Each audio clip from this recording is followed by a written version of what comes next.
আসসালামু আলাইকুম। আজকে আমি রান্না করব বেগুন দিয়ে ইলিশ মাছ। এই যে আমার সুন্দর সুন্দর বেগুন, আর আছে ধনেপাতা, আলু বেগুন দিয়ে ধনেপাতা দিয়ে আজকে আমি ইলিশ মাছ রান্না করব। মাছগুলো আমি ভালো করে কেটে নিলাম, এইরকম করে কেটে নিলাম। দুইটা ইলিশ মাছ আছে, একটা ভাজি করার জন্য কাটছি আর একটা দিয়ে তরকারি রান্না করার জন্য কাটলাম।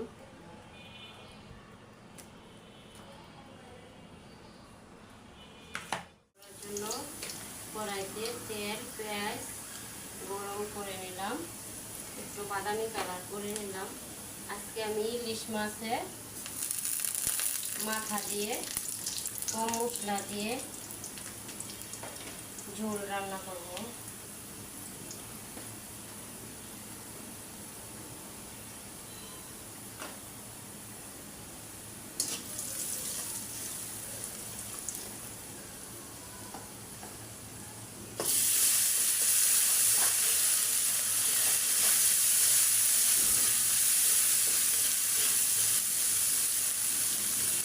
এটা পেঁয়াজ আর কাঁচামরিচ বাটা,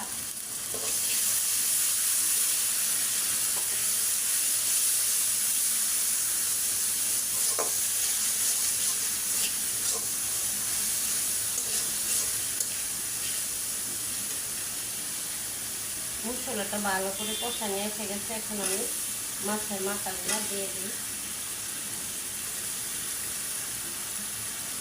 মাথা চাকা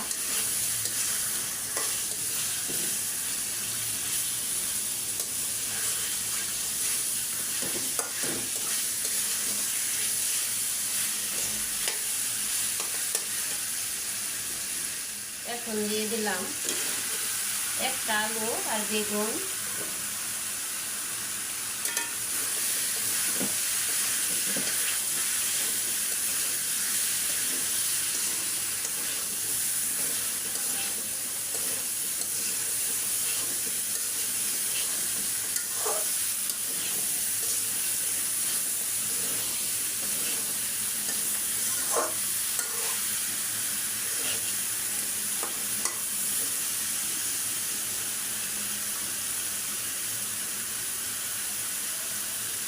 একটু পানি দিয়ে দিই মশলা।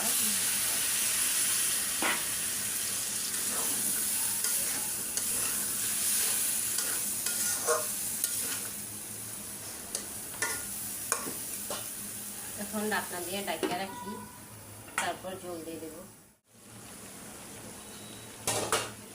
তরকারিটা ভালো করে কষানো এসে গেছে ইলিশ মাছের মাথা দিয়ে।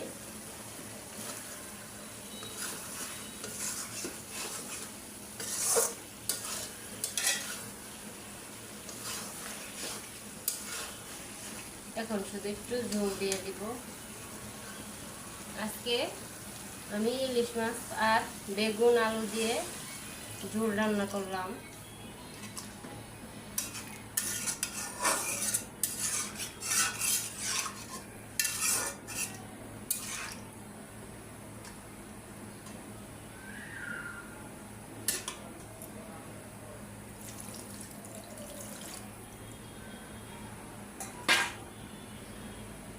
আর কিছুক্ষণ রান্না, ইলিশ মাছের ঝোলটা আমার হয়ে গেছে একেবারে।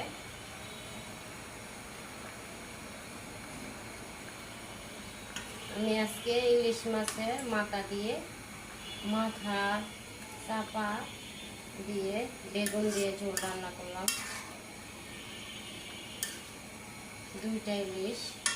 দুইটা ইলিশের মাথা দিলাম, একটা ছোট আর একটা বড়।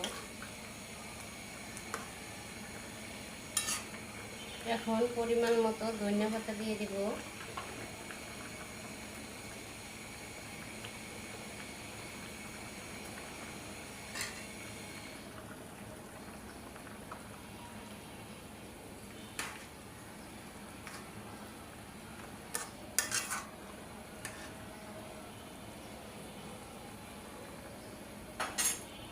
তরকারিটা একেবারে হয়ে গেছে, এখন চুলা বন্ধ করে দেব।